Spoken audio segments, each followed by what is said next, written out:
सिद्धेभ्यः ओम नमः सिद्धेभ्यः ओम नमः सिद्धेभ्यः। अहिंसा परमो धर्म की, आचार्य गुरुवर श्री कुंद कुंद भगवान की, आचार्य गुरुवर श्री ज्ञान सागर मुनि महाराज की, आचार्य संघ की।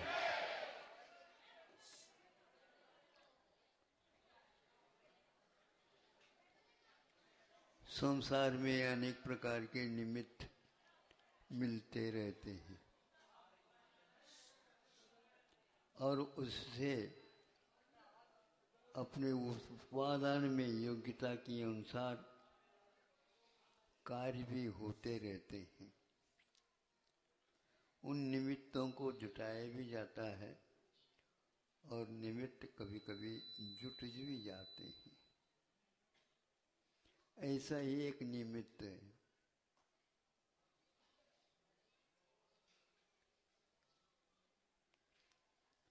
राजभवन की छत पर बैठे बैठे आसमान की ओर दृष्टिपात किया जा रहा है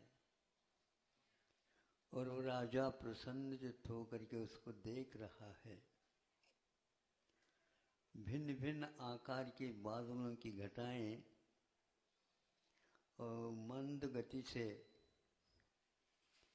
वो स्थान से स्थानांतरित भी हो रहे हैं, लेकिन वो इतनी मंद गति से है कि ज्ञात नहीं हो पा रहा है कि वह चल भी रहे हैं। राजा के मन में आया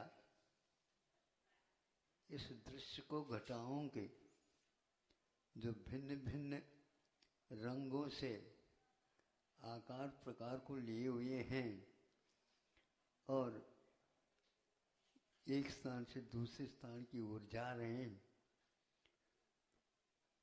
तो इसको देख करके वह एक कागज के ऊपर उसके चित्रित करना चाहा। एक बार देखा, फिर दोबारा देख करके जब करने के लिए गया तो उसका आकार पहले का गायब हो गया, उसके रंग में भी अंतर आ गया, उसके अंग में भी अंतर आ गया। हवा के झोंकों से वह स्थान से स्थानांतरित हो गया, खिसक गया। राजा का चित्त क्षुब्ध हो गया।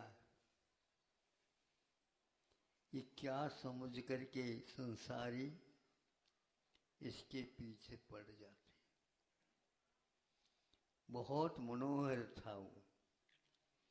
वैराग्य पाठ अथवा 12 भावनों में आप लोग प्रतिदिन पढ़ते रहते हैं।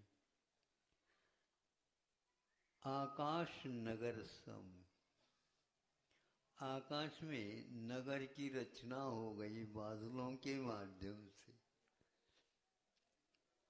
क्षण भंगुर है सर, क्षणिक है। उस क्षणिक में भी हम स्थायित्व की कल्पना करते रहते हैं। इतना पर्याप्त था और उस दृश्य को देखते देखते उन्होंने सोचा संसार में कुछ नहीं, और वह सीधे जंगल की ओर चल दी। धर्मनाथ भगवान के ही लिए यही पुराने में शायद कथा आती है। इसके ऊपर काव्य भी धर्म शर्माभ्युदय ऐसे नाम से लिखा हुआ मिलता है।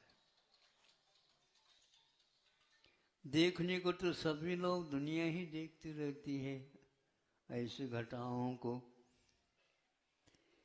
किंतु राजपद त्याग करने की भावना भी ऐसे निमित्तों से हुआ करती। वैचित्र है, इसको बोलते हैं प्रत्येक बुद्ध।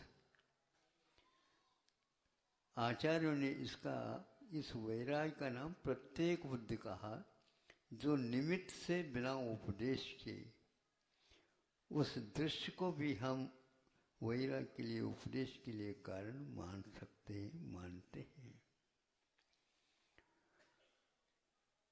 क्षणिक है यह परिकल्पना नहीं, किंतु क्षणिक वस्तुतः है, हम उसको समझ नहीं पा रहे।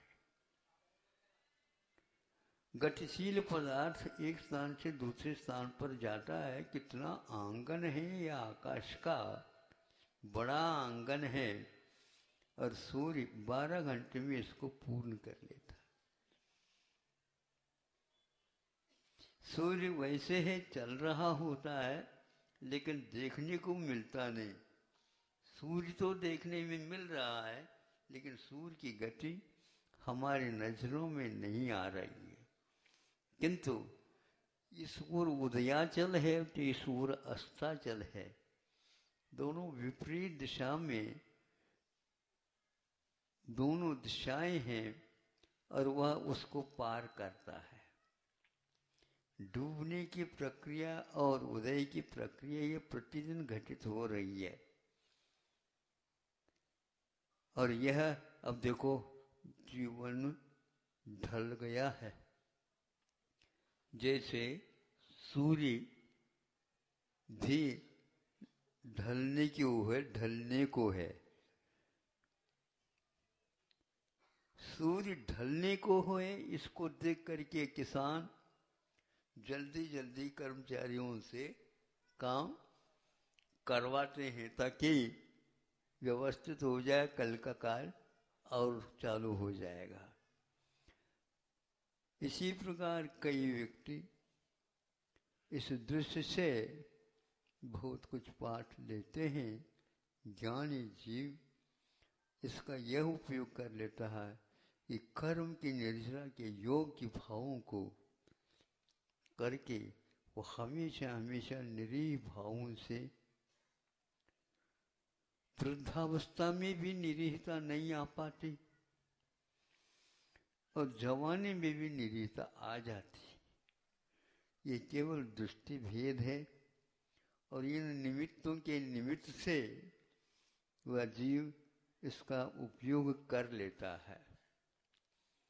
कर लेता वह दूसरे भव में उसका फल भी तात्कालिक पा भी लेता है, और वह स्थायी एक कारण बन जाता है उसको। उस निमित्त के कारण जब तक मुक्ति नहीं हो तब तक के लिए वो इसी प्रकार के निरीह भावों के साथ संसार में रहते हुए भी संसार से भिन्न अन्यत्व का भाव जगाता रहता है, और वस्तु के बारे में क्षणिकत्व को लेकर के परिणाम को क्षणिकत्व के रूप में देखता हुआ वह अपने जीवन को यापन करता है। इसी को संवेग ऐसा शब्द दिया गया है। वेगों में कमी आ जाना संवेग कहलाता है। संक्षेप से उद्वेग भी आ जाते हैं, आवेश भी आ जाते हैं, और संवेग भी आ जाता है। उद्वेग से अनर्थ घटित हो जाता है, तो संवेग से अनर्थ घटित होने वाला हो वह रुक जाता है। यही एकमात्र निमित्त के जुड़ने से हमारे भावों में परिवर्तन आ जाता है।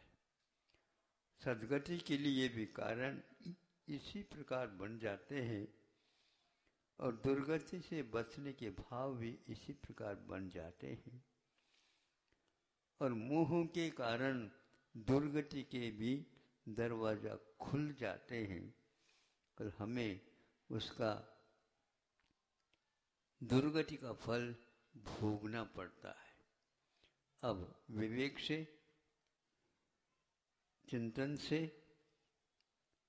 भावों से इन घटनाओं को देख करके अपने को भी पाठ लेना चाहिए। पाठ का अर्थ विद्यालय में पाठ मिलता है ऐसा नहीं है। माँ की गोद में बैठा भी लड़का पाठ लेता है। कैसे लेता है? तो वह दूध पिलाते पिलाते यदि मान लो चुटकी बंद कर देती है तो वह भी पीना बंद कर देता।